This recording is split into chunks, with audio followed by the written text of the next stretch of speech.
I want to mention is 107.5, falsification, reproduction, and alteration of documents. Falsifying a record that is required to show compliance with any of the requirements under this part is going to be ground for several things. So falsifying records, reproduction or alteration of a certificate can lead to the denial of an application, the denial of a waiver, the suspension or the revocation of a civil penalty. So that's kind of a big deal, not something that you want to be messing with. 107.7, inspection, testing, and compliance.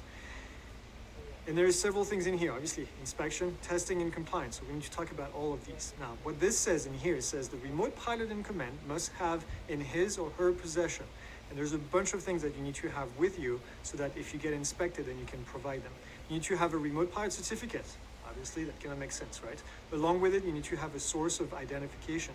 That card that you're going to get in the mail at the end of this course when you pass the exam is going to be without a picture ID on it or without a picture on it. So you need to have an ID to corroborate the two and show law enforcement, the FAA, whoever you're giving this to, that you are actually the person that has the document.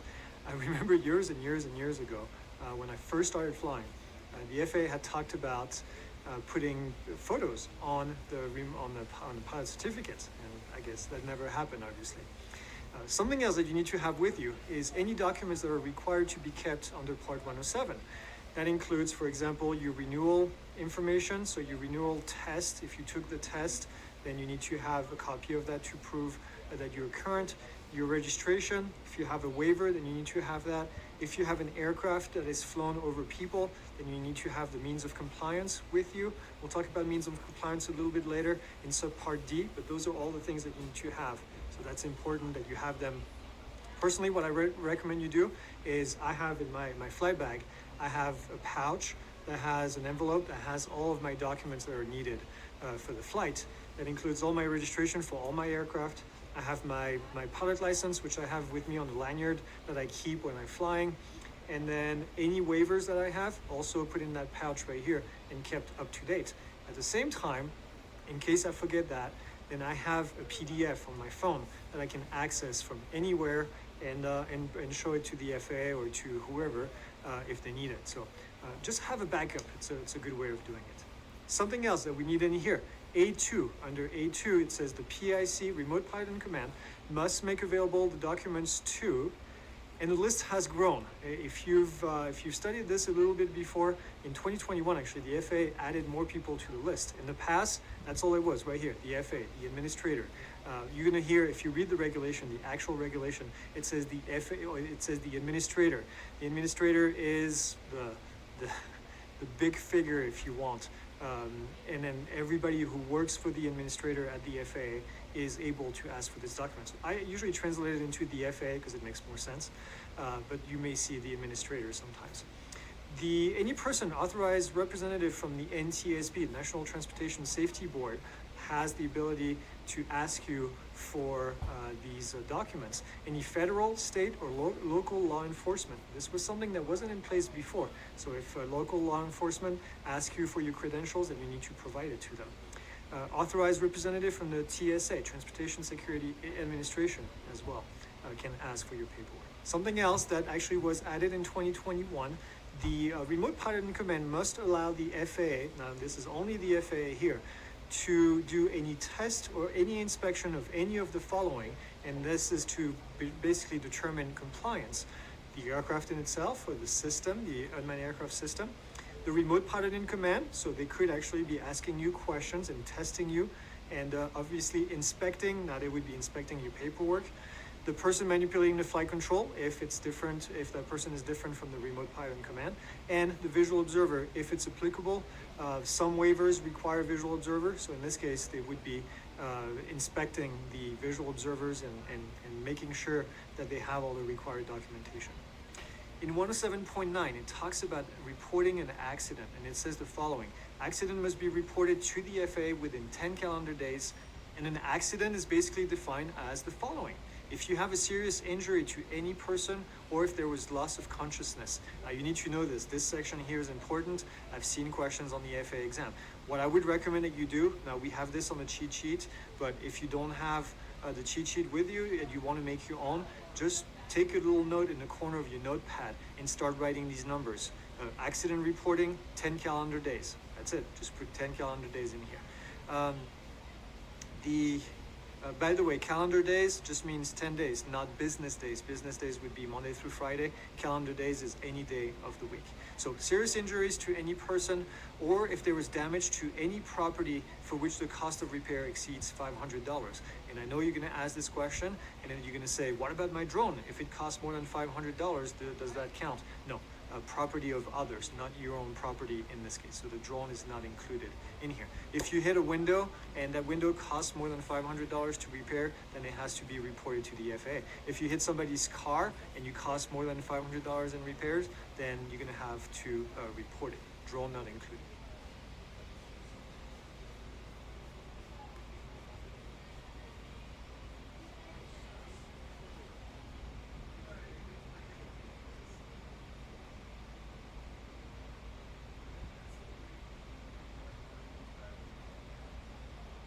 Okay, that was it for subpart A, so that's kind of all the information in here. Let's go ahead and move to subpart B, which is all of the rules, the rules of the road, if you want, or the rules of the sky, of things that you have to do. And there's quite a bit of information in this section. 107.12, requirements for remote pilot certificates. This is basically saying that what do you need to do in order to operate a UAS under Part 107? Well, first, you need to have a remote pilot certificate with a small UAS rating on it. That's the card that you're going to get at the end of this course once you pass the FAA exam and once you submit your application with the FAA. You must, or, this is an or, so either you have a certificate or you can operate under the supervision of a remote pilot certificate. So if somebody else in your department, for example, is a Part 107 pilot and you need to be operating, I'm going to take that example back of going to a high school or middle school to do a demonstration. That has to be done under Part 107. Let's say that you're the only person who's certified under Part 107. You can supervise somebody else flying the UAS for you as long as you have immediate control. That's what it says in here. You have immediate control of the flight controls of the aircraft. So you need to be right next to the person being able to take over the controls. Now I'm going to tell you how you can actually do this. There's several methods, but you have to keep that in mind. So you can supervise. Now you may ask, can I supervise 1, 2, 3, 4, 5 drones flying at the same time? No, you can't. The FAA restricts to only one flight at a time per remote pilot. Whether it's you flying the UAS, you can only fly one UAS at a time, and you can only supervise one person at a time. Here's a quick note about being able to take over the controls. If the remote pilot is supervising somebody else, he or she must be able to immediately take over the control of the UAS. And there's 3 different methods that you can use to do this. The first one is by standing next to the person and be ready to take over the control. This is the easiest one, doesn't really require additional equipment. The next one is what we call a buddy box. And the buddy box is going to be a set of 2 controllers. So you will have a controller, the other person will have a controller, and then you have the master controller where you can basically take over the UAS in case something is going on. This is done a lot in the FPV world, for example, first person view world, or if you have fixed wing aircraft, there's a buddy box and you can basically take over the controls. And the last one is you can use an automated system where the remote pilot in command has a way to trigger a system that will hover the aircraft in place or put it in a holding pattern or bring it back home. So if I were supervising another person flying with this system, I've never used one, by the way. I always use either a buddy box or just stand next to them. But with this system, I could basically flip a switch on my controller and then the aircraft would do an automated pattern or even just come back towards us. So that's just another way. So those are the 3 methods that you can use to basically take over.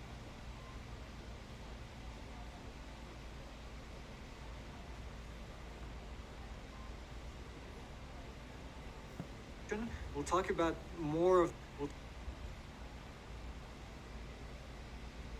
In 107.13, it talks about registration. We'll talk about more of the specific regulation for registration, but here it talks about how you're going to display the registration. But it basically says registration is required for Part 107 operators for any drones less than 55 pounds. Pretty clear right here. The 250 gram does not apply. Anything below 55 pounds is covered under 107.13.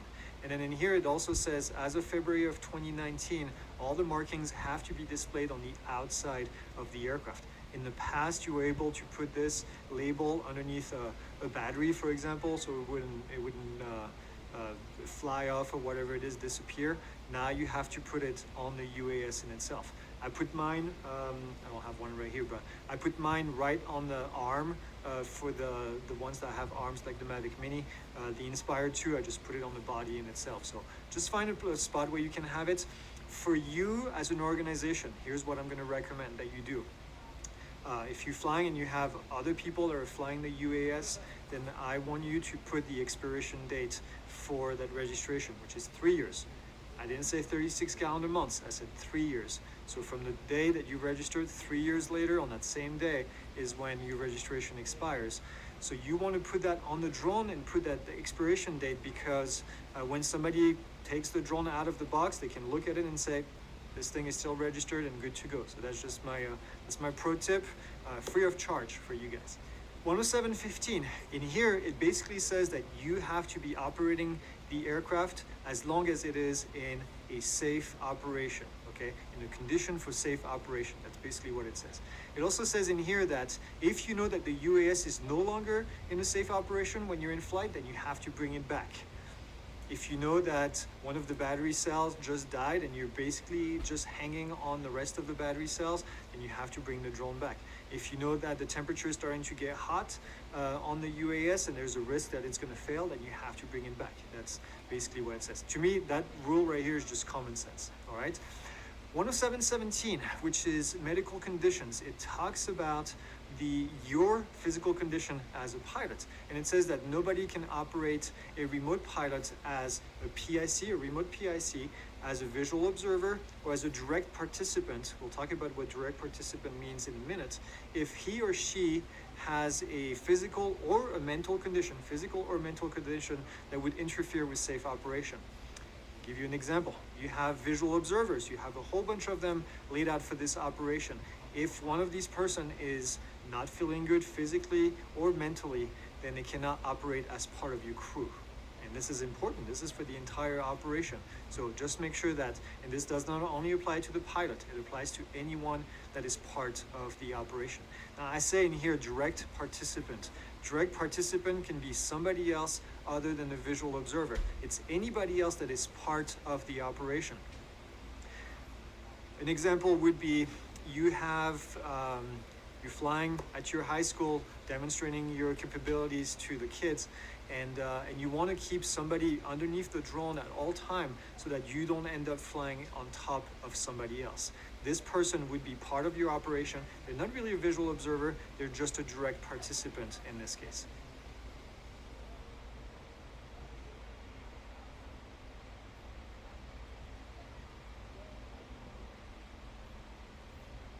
Or on the medical conditions in here, here's some examples. It says, for example, the temporary or permanent loss of dexterity necessary to operate the CS is the control station, is your remote controller for safe control of the UAS. So that basically would disqualify you from flying. The inability to maintain the required see and avoid vigilance due to blurred vision. If anybody in your team is getting blurred vision, they need to get out and not be part of the operation.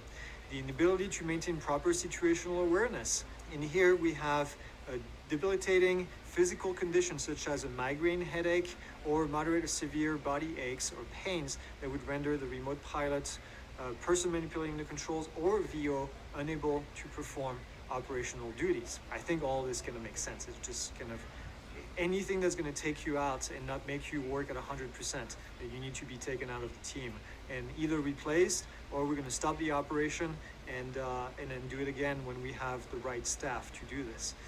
Hearing, speaking impairments that would inhibit the remote pilot, the person manipulating the controls, or the VO from communicating efficiently basically with the rest of the team. So in this case, again, the remote pilot is the person in charge. So you need to find either an alternate way of communicating with your team if this is an issue, or you need to be taking the person out and replacing them with somebody else.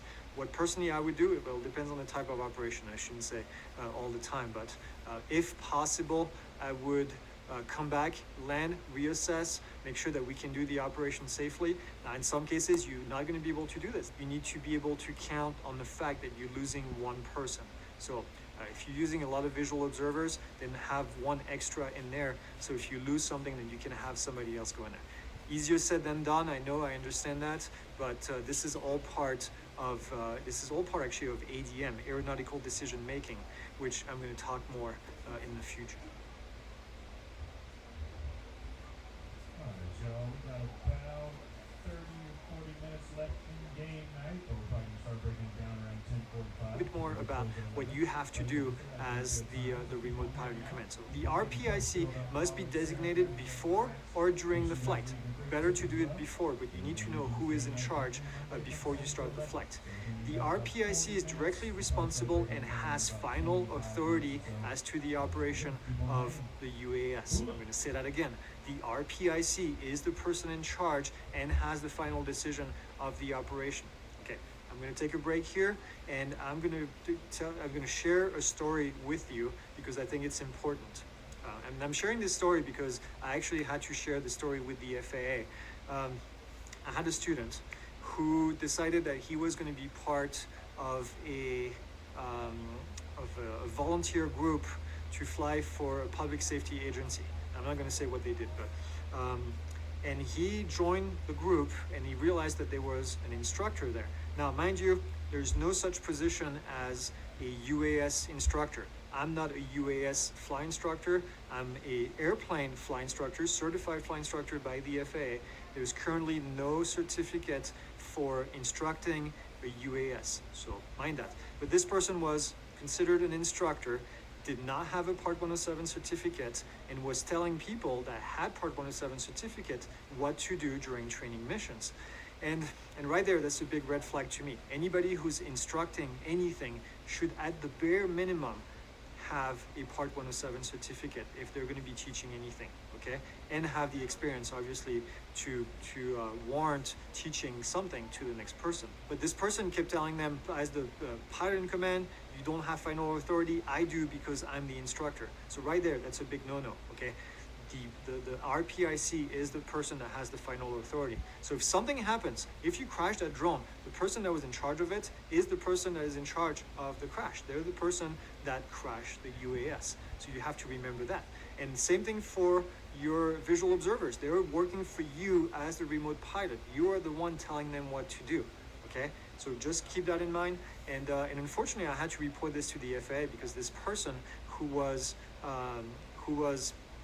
supposedly an instructor was actually having people fly beyond visual line of sight on a regular basis, flying over people, and they didn't have the COA, they didn't have the approval to do this, and this actually can create, as you can imagine, a big damper on the operation of other people. So the FAA was kind enough, by the way, the FAA is on your side with all this stuff. They want to see you operate safely, and they help the department to actually get this person trained and give them the correct information so that they could teach the correct information to other people. So don't think that the FAA is there to nail you. That's really not their purpose. Now, if you continuously, after being trained, go against the regulation, then they will be coming after you, but not until then. And here, number C, the RPIC must ensure that the smaller aircraft will pose no undue hazard to other people, no other aircraft or property in the event of a loss of control. So this is essentially saying that if the UAS was to fall off the sky, then you need to make sure that it's not going to hurt anyone on the ground. And that's part of the reason why we don't fly over people and why we don't fly over moving vehicles unless we have specific waivers in order to do this and get away from this risk right now. Indeed, it says that the remote pilot in command must ensure that the operation complies with all applicable regulation. Makes sense. You need to make sure that you follow all the regs in this case. E, it says the RPIC must have the ability to direct the SUAS to ensure compliance with all regulation. This is basically saying that you need to be able to have controls over the UAS. That's why you need to be next to someone. If you're supervising someone, you need to be able to take over. It is actually possible under the regulation to have two remote pilot in command and to transfer the controls as long as, and there's two things that you need to have, as long as they can maintain visual line of sight and as long as there is no loss of control during the transfer. The best way to do this is to have two different controllers, and you have the ability to change one to the other, and both of them can always have visual line of sight during the operation. Let's say that you're doing an operation and you have a drone that is tethered, okay? So it's on a long cable, and it has a battery, so it can last for a long time, and you wanted to have several crews be remote pilot in command, because you have to do this for several hours. Then you can have one person, and maybe if you have two controllers, then you can do this and transfer the controllers. Now personally, if you don't have the two controllers, I would do a transfer of controls where you don't have any loss of controls in the meantime, and then change it from one person to the next. So that's actually fairly easy to do, but it is in the regulation, it is possible to do this. 107.21, in-flight emergencies. Hopefully you don't have any in-flight emergencies ever, but it's good to be prepared, as you know. It says, in an in-flight emergency requiring immediate action, the remote pilot in command may deviate from any rules on this part to the extent necessary to meet that emergency. Now, with that being said, if you go and deviate from the regulation, then you have to submit upon request from the FAA, from the administrator, you have to send a written report to explain why you deviated from the regulation. Now, when I say administrator is the person in charge of the FAA. At the moment, his name is Dixon. So Administrator Dixon, he's the person in charge of the FAA. And when we say administrator, we're really talking about the FAA in general. So when you submit to a report, you submit it to the administrator or one of his or her representative in this case. So that's you'll see the administrator as a term a lot in the regulation.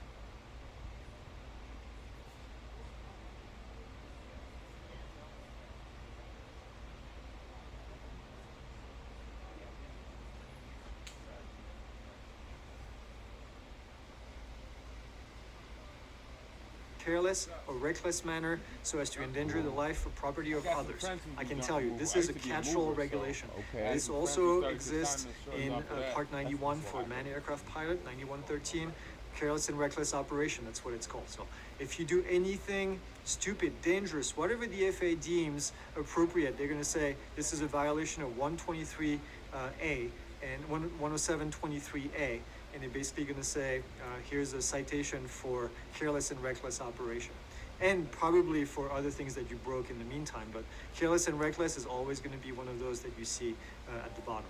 And then it says, no person may allow an object to be dropped from a small unmanned aircraft system that creates an undue hazard to persons or property.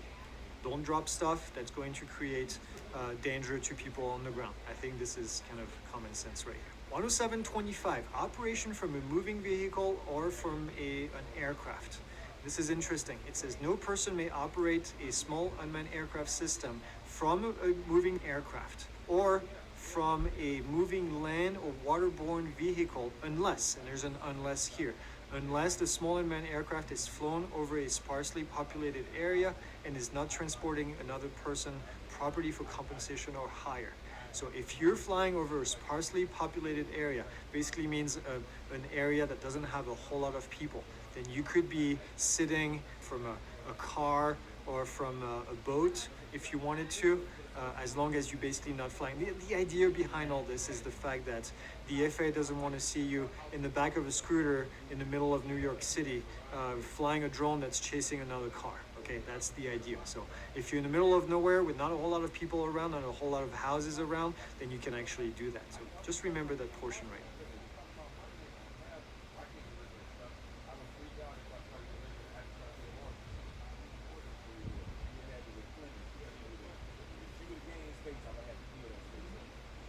Because this actually will take us to another piece of regulation, the Part 9117, which is alcohols of drugs. This is the regulation. 9117 is the regulation for manned aircraft. And I'm going to show you what it basically says in here. And it also refers to 9119, which is the carriage of narcotic drugs, marijuana, depressant, stimulant drugs, and other substances. So 9117, 9119 is what we're going to look at right now. 9117, alcohols or drugs. Again, this is the regulation for manned aircraft, but it applies in this case to Part 107. It says no person may act or attempt to act as a crew member of a civil aircraft, which is, this is the case. This would be considered a small unmanned aircraft system, would be considered that. Within 8 hours after the consumption of alcoholic beverage. I call it 8 hours bottle to throttle. Don't drink, and then you have to wait at least 8 hours. Or, there's another one here, while under the influence of alcohol, which is way more generic right here, way more encompassing. You could have drank more than 8 hours ago, but you could still be under the influence of alcohol. So in this case, you can do it. And it says, while using any drugs, and by the way, drugs here is legal or illegal drugs, that affects the person's faculty in any way contrary to safety. Or, here's the last one right here, while having a concentration, an alcohol concentration of 0.04 or greater in the blood or breath specimen. That's the rule. So I always do 8 hours bottle to throttle, 0.004, or under the influence, that's for alcohol, and in drugs, no drugs that can affect your ability to fly safely. That's the bottom line right here. So 8 hours, bottle to throttle. Just remember that little saying, nice and easy. In 9117, we also have information in here that says a crew member shall do the following. Now, a crew member, this includes the remote pilot in command. It said submit to a test to indicate alcohol concentration on request of a law enforcement. Okay, so that's if law enforcement, and I know some of you watching this course are in law enforcement, so this is, by the way, something that's good to know for you. If you're doing a test, you know that it's in 9117. And also it says in here, number 2 is kind of confusing the way it's worded, but it basically says that if you took a test within 4 hours for alcohol, then you need to submit the results to the FAA. If you're acting as a crew member, that's basically saying that you can refuse to provide the information to the FAA. Otherwise, you're breaking 9117C right here, and you could be losing your license. Speaking of, what happens if you refuse to submit to an alcohol test? So that's 10759, or to furnish the results, which is what I just mentioned right here.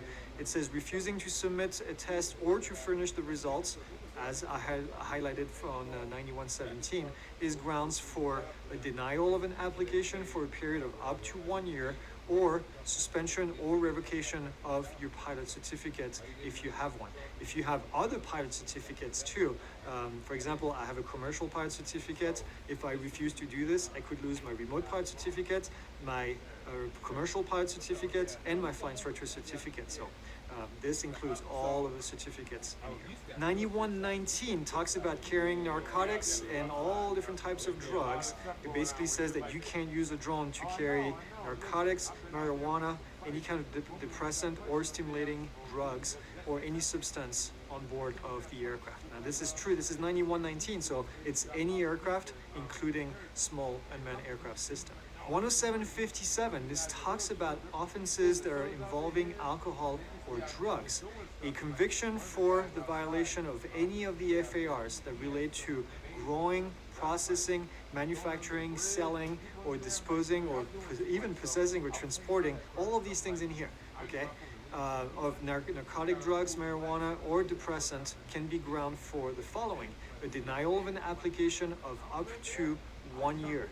So I have people sometimes that send me messages and said, I had a DUI, or I had certain things that happened within the last year, or I had a conviction from 10 years ago. Is that going to prevent me from getting my pilot license? In this case, no. It's only if it meets these requirements right here, and if it was done within a year, then you will be prevented from getting your license within that time period, and after this you'll be okay to do it. So from the time of final conviction, this is important in here.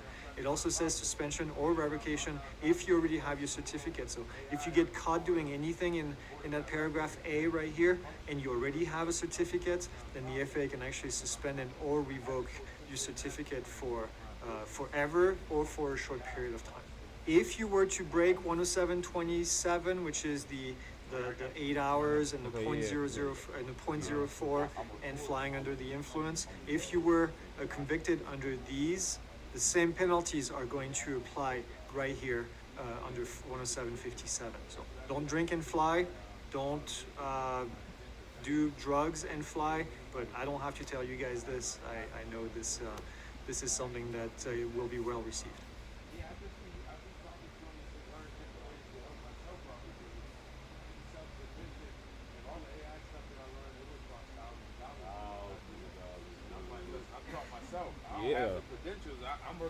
up though, so I don't need the credentials. Right. Because a lot of times I got so many skill sets that like you got a certificate to do massage. I've been doing massage for 12 years. I ain't Oh, got that's a certificate. blessing. But you know what? I don't. The next work section, in- we're I going to don't work talk in about business. night. Yeah. Now, I'm going to give you the regulation for the section about night, and then later on in the course, towards the end, in the physiological factor videos, we're going to talk some more about the actual knowledge required to fly at night. This is just the regulation right here. I'll do a recap of that regulation when we get to that section as well. But the first thing I want to define is night. What is night, and how does the FAA actually define it? If you look in 107.3, which is where the definitions are located, there's no definition of night. That's because the FAA defines night in the overall definition. Night is the same for remote pilot, for an airplane pilot, for a helicopter, for an airline pilot. Whoever is flying, night is going to be defined as follows. And it says it's the time between the end of the evening civil twilight and the beginning of the morning civil twilight, as defined in the Air Almanac converted to local time. So you may be asking, what is the evening civil twilight? What is the beginning of the morning civil twilight? Well, think about sunrise, sunset, and then 30 minutes on each side. Okay, so here's our day. Day operation is going to be right here. Then we have sunrise, sunset. 30 minutes before sunrise, we're going to have our morning civil twilight. 30 minutes after sunset, we're going to have our evening civil twilight, MCT, ECT. Okay, so 30-minute period right before and after sunrise and sunset, that's where we have the morning civil twilight. So that's not night right here. That's civil twilight. That's just another portion that we're going to talk about in a minute. Everything else, obviously, after that or before that is going to be night. Okay? That's the definition of night right here. So speaking of, let's talk about 107.29, operation at night. In order to operate your drone at night, so at night, 30 minutes after civil twilight, evening civil twilight, and 30 minutes before the morning civil twilight, that's the night that we're talking about here. In order to do this, you need to meet certain requirements. And the first thing is, you need to have either completed an initial test or initial training, then you can operate at night as long as you meet the next requirement as well. The second requirement is that your small unmanned aircraft is equipped with an anti-collision light that is visible from at least 3 statute miles and that has a flashing rate sufficient to avoid a collision. It's an anti-collision light. It's a blinking light that's going to be flashing on top of your aircraft, preferably, so that you are visible to other aircraft in the area. There's a note in here that says the intensity of the light can actually be reduced to less than 3 statute miles if the pilot in command determines that it would be in the best interest of safety. So just something to remember, you are allowed if you can prove why you're doing what you're doing. We talked about night. Let's talk about civil twilight. What do you have to do to operate in civil twilight? And it's really simple. You just need to have that light on the drone. You don't need to do the training. All the requirement about training that I talked about doesn't really apply. So you have 30 minutes after sunset, 30 minutes before sunrise where you can actually operate without doing that special training. Now, the training is going to be very simple. If you took your exam after March 1 of 2016, then you don't even have to worry about this section right here. You just slap a light on and then you go fly anytime after sunset and before sunrise. So it's really that simple. The training requirements, no longer in there. And also the requirement for reducing the light also applies in civil twilight right here. So let's do a quick recap right here. We have sunrise, sunset. This is our day operation, no light required. Then we have 30 minutes before sunrise, that's our morning civil twilight. We need to have a light 30 minutes after sunset. We need to have also our light on the drone for civil twilight. And then the rest of it is night operation, which requires light as well.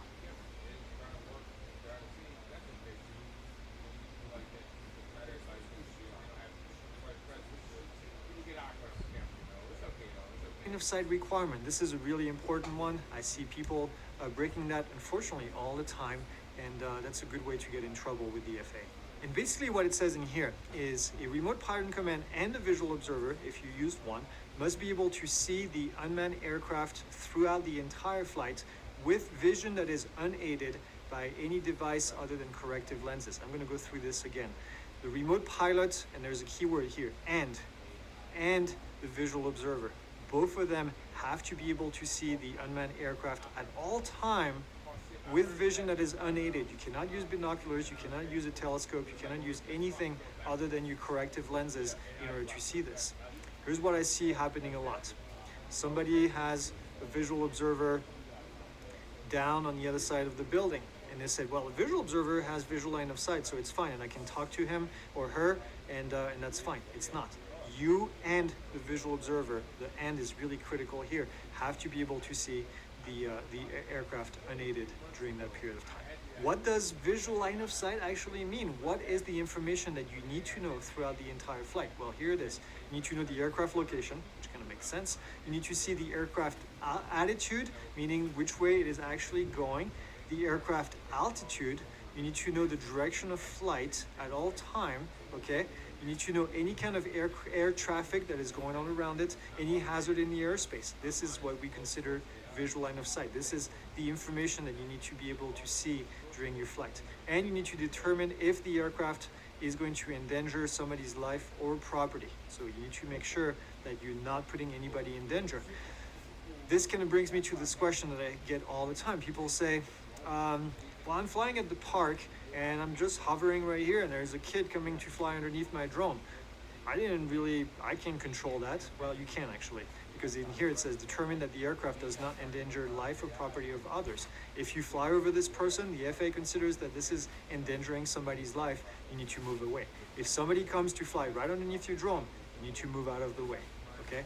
You are the remote pilot in command, you are in charge of the flight. So, or you have a visual observer on the ground that's gonna tell them, hey, step away from the drone. Or sometimes what I do, if I fly in busy areas, I have my visual observer walking underneath the drone. If you're in a very busy area and we need to get specific footage, I'm just gonna have them stand underneath it and then walk with it. So that way nobody else can be underneath it and then everybody's safe. They are allowed to be underneath because they're part of the operation, nobody else can. I want to give you a quick note about FPV. FPV is the first person view, and FPV does not actually satisfy visual line of sight. Because you have those goggles on, basically you won't be able to see what is going on around you. In this case, you need to be flying with a visual observer.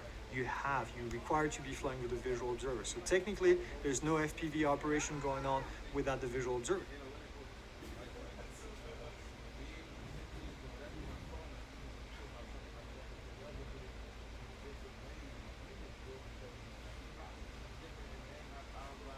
Remember what I said, visual observers are not required. If a visual observer is used during the aircraft operation, all of the following must be met. All of the following must be met. Maintain effective communication between the remote pilot in command and the person manipulating the flight controls and the visual observer. Okay, so everyone has to be in effective communication. You can do that by radio, by the way, that's fine.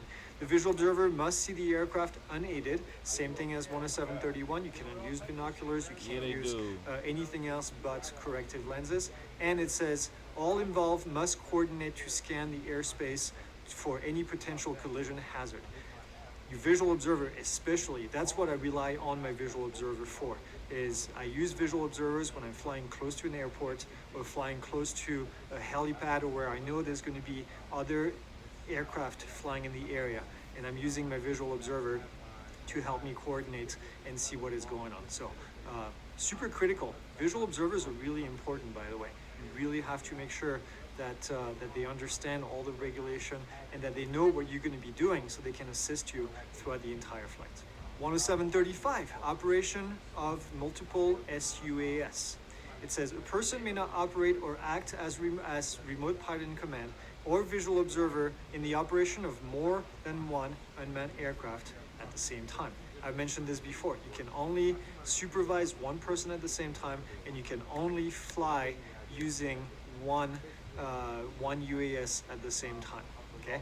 And by the way, this applies to your visual observer. Your visual observer can only see one UAS at the same time and can only work, if you want, for one remote pilot in command at the same time. You cannot have a visual observer observing more than one flight, at least legally. 10736, carriage of hazardous material. It says a small unmanned aircraft system may not carry hazardous material. And here's the definition. Hazardous material means a substance or material capable of posing an unreasonable risk of health, safety, and property. The term includes hazardous substance, waste, marine pollutants, elevated temperature material, etc., etc. There's a big list in here. So essentially, you can't carry any of anything considered hazardous material using an SUAS, which kind of makes sense. You don't want to be seeing something flying over a certain area that's carrying this kind of stuff. Figure out like what part you're flying or whatever type of like body you map it out. Because all your digits, all your fingers and feet or your toes are And right-of-way rules. As I'll tell you right now, before I even start talking about what's on the slides here, as a remote pilot, you have to give way to every other traffic up in the sky. You do not have priority over anybody else flying in the airspace. Okay, that's really that simple. If you wanted to clarify this and keep it very simple, that's what it is. But it says give way to and stay away from all other aircraft. That's what I just said.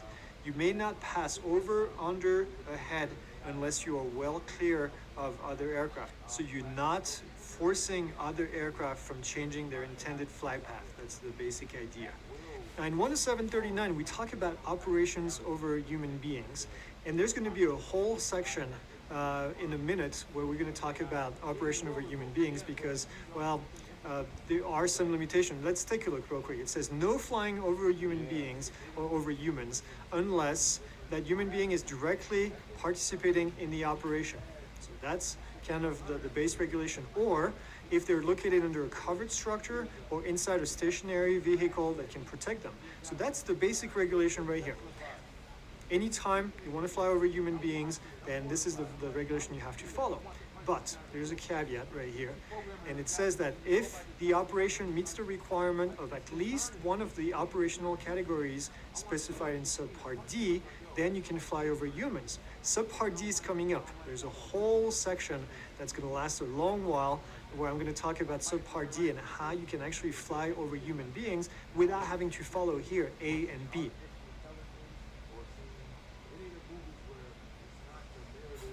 We'll talk about this one more in detail in the future, but it says flying in controlled airspace, that's class B, C, D, or class E2, is not allowed unless you have prior authorization from air traffic control.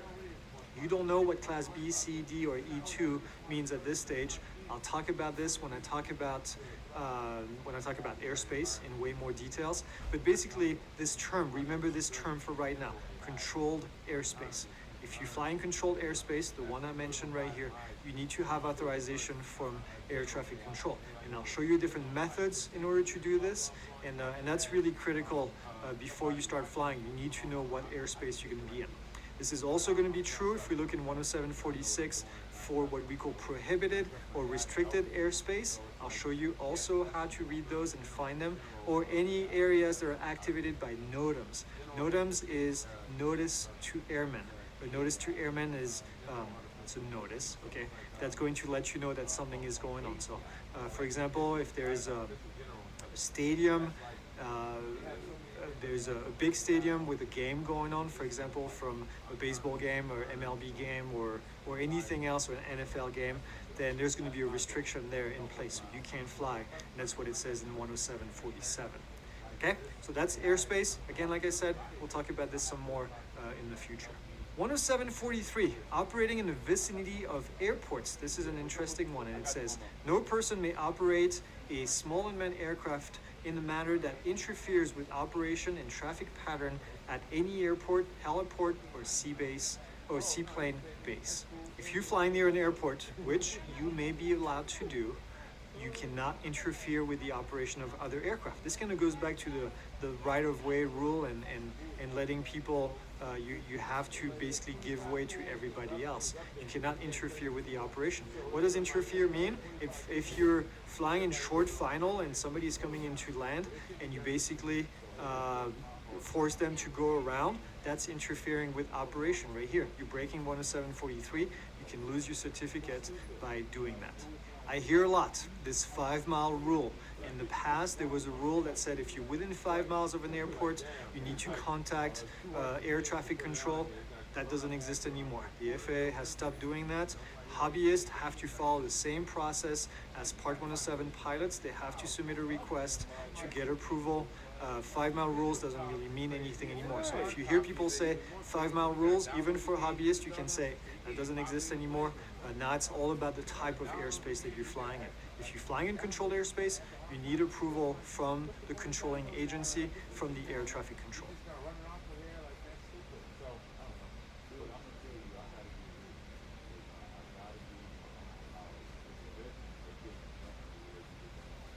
you, I gotta be An action for aircraft operation. This is kind of a long title. There's quite a few things in here. Prior to the flight, the remote pilot in command, person in charge, must do the following. You need to check for local weather condition. You need to check for airspace. You need to check for any flight restriction. You need to check for the location of people on the ground, or if there is any property that can be of any risk, and for any ground hazards. Now, I hear people all the time that said, well, I didn't know I was flying in controlled airspace. Well, 107.49A right here, if you're a remote pilot and you tell that to the FAA, they're gonna say, you just busted 107.49A right here, give me your certificate. Okay, well, they're not gonna say that, but you get the idea right here. It tells you right here, you need to check the weather.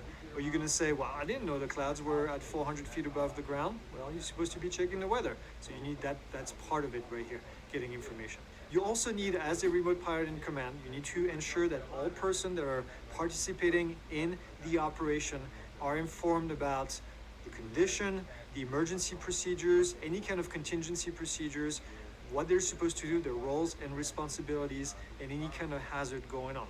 So if you have a crew, you're the remote pilot in command and you're flying with other people, you're going to brief them. And I know in your profession, for a lot of you, you already do this kind of stuff.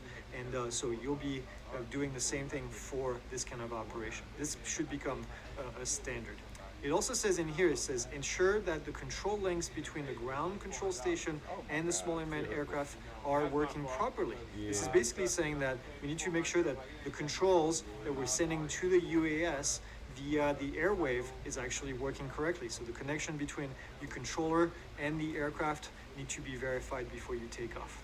If the small unmanned aircraft system is powered, ensure that there's enough available power. It's funny that it's actually in the regulation. It says you need to have enough battery to take off and do your mission without causing any kind of issue. If you take off and you know you had 20% battery left and you needed more than that to do the mission, then you're breaking 107.49D and you shouldn't have been flying. And that should be common sense as well. If you don't have enough power, then just don't do the mission. Ensure that any object that is attached or carried by the SUAS is secure and is not going to affect the flight characteristics or the controllability of the aircraft. Remember what I mentioned in the previous chapter when we talk about having an object that kind of swings underneath it? You need to make sure that it's securely attached and that it's not going to exceed the center of gravity limits or the weight limits of your aircraft.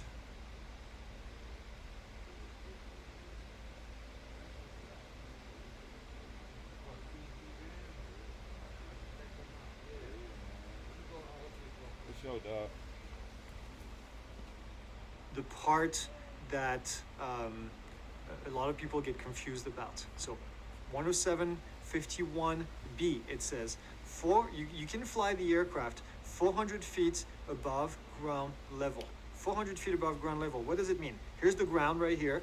Here's our 400 feet above ground level. It follows the terrain. If you fly in Florida, you probably don't have to worry about this. Everything is flat. If you fly in Prescott, Arizona, like I do, everything is like this. It's all up and down, up and down, up and down. You need to be able to fly 400 feet above the ground, okay? Now I'm gonna say this in a different way. 400 feet above the ground is different than 400 feet above the point where you took off.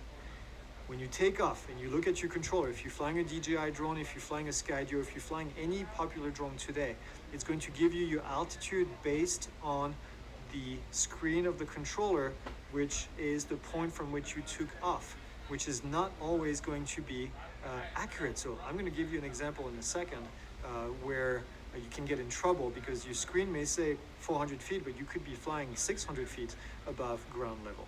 So that whole area in blue right here, you cannot fly in that area. You can fly in the green area 400 feet above the ground. Here's the piece of regulation that is actually not in the regulation in Part 107 per se. But the FAA, every time they publish regulation, they publish this beautiful document, which is called a final ruling document. And in that final ruling, there is typically 600, 700 pages of explanation as to why the regulation is what it is. So if you ever need clarification on what does 400 feet actually mean, you can go in there and they'll tell you what it actually means. But I'm going to read you this paragraph here because it explains in detail. It says, the maximum altitude ceiling imposed by this rule is intended to limit the height of the aircraft above the ground over which it is flying. It is incumbent upon the remote pilot in command to maintain flight at or below the ceiling regardless of the topography. So it's really clear right here from the FAA what they meant by this. They meant exactly what I just showed you, which is basically flying 400 feet above the ground, above the topography at all time. Here's another example right here. You're taking off. Now, when you take off, the controller indicated altitude right here. When you're landed on the landing pad, it says 0. Your altitude above the ground is also 0. Okay, well, that's a given. Now, here's your 400 feet layer, and then you have a little hill in front of you that is 200 feet tall from the point from which you took off, okay? 200 feet tall. Now, that's a very tall human right here in relationship. I know that, but I wanted to give you some round numbers. Now, as I take off right here, now what is my controller going to show me? My controller is going to indicate 400 feet, and my altitude above the ground is also 400 feet. All legal, all good to go. The FAA is smiling and happy. As I move forward, if I follow the ground right here, now what do you think my indicated altitude on the controller is going to be now?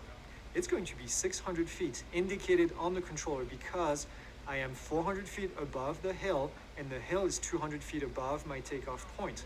Is this legal? Absolutely, it is legal in this case. So even though it shows 600 feet on your controller, you still 400 feet above the ground, so you're good to go. You're following the topography of the terrain, which is what the FAA intended you to do.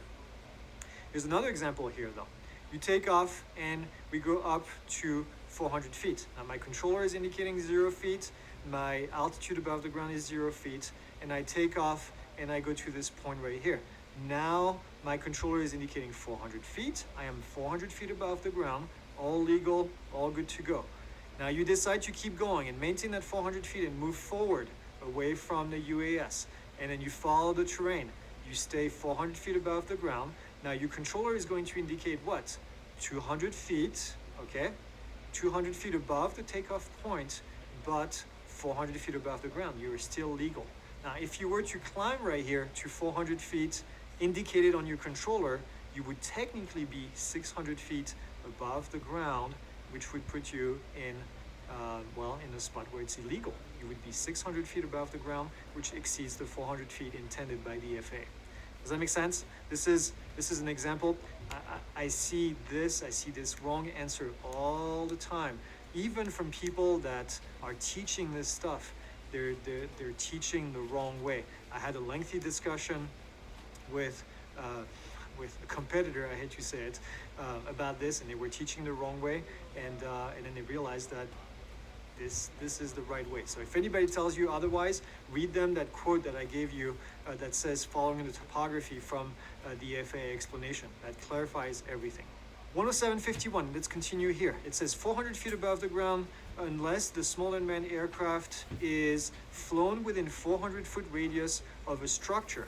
Flown within 400-foot radius of a structure and does not fly higher than 400 feet above the structure's immediate uppermost limit. You are doing inspection. Let's say that you have a tall building and you have to be able to fly higher because there's a tall building. Well, technically you're allowed to fly 400 feet, as long as you're within 400 feet radius of that building, you're allowed to fly 400 feet on top of it. Now, fair warning here, this is only applicable in uncontrolled airspace. This is only applicable in uncontrolled airspace. If you're in a busy airspace of Phoenix, for example, Phoenix International Airport, and there's a building right here, you're not allowed to go 400 feet above that structure because you're going to be in the busy airspace for Phoenix. Okay, so I want to clarify this. Here's an example right here. You have 400 feet, which is the volume that you're technically allowed to fly in uncontrolled airspace. And you have this tower right here, cell phone tower, and that's 700 feet tall. Now you can technically, if you stay within 400 feet and no higher than 400 feet from the top of the structure, then you can technically fly in that volume right here. That entire green volume is available for you to fly in. The next rule has to do with the distance away from clouds. We have our 400-foot volume right here, the green volume that we can fly in, but the FAA says that you have to fly at least 500 feet below the clouds and 2,000 feet away horizontally from the clouds. So that whole volume inside of what I just said is not available for you to fly in. So in this case, this whole volume right here is a no-no. You have to be flying essentially away from that green area. So if the clouds are low, this can actually be trouble. If the clouds are reported, for example, at 500 feet above the ground, well, if you have to be 500 feet below the clouds, you can't fly. If the clouds are reported at 500 feet, you can't go up and fly. If they're reported at, so be careful with the clouds being reported. If the clouds are reported between 500 and 900 feet above the ground, then you have to be paying attention right here. The next thing is the rule for visibility. Visibility is always reported in statute miles. The visibility is called forward visibility, and it's reported by most airports, and it's the distance at which you can actually see an object. So if the visibility is reported as 1 statute miles, it means that you can only see 1 statute mile ahead of you, and then after that, everything is going to be in the fog, for example. The FAA says you need a minimum visibility of 3 statute miles. So if the tower here is 3 statute miles away and you can't see it because there is fog like this that's forming, then you can't fly. So 3 statute mile visibility. Now, remember, visual line of sight, you have to maintain visual line of sight. So in this case, 3 statute miles would be way too far anyway, because you can't see your drone 3 miles away, even on a perfect condition day. But 3 statute miles, 500 feet below the cloud, 2,000 feet horizontally, anywhere. That's the regulation right here. And the last piece right here in 107.51 is the speed limit. You cannot fly faster than 100 miles an hour or 87 knots. You need to know these 2 numbers because I've seen questions on the FAA exam asking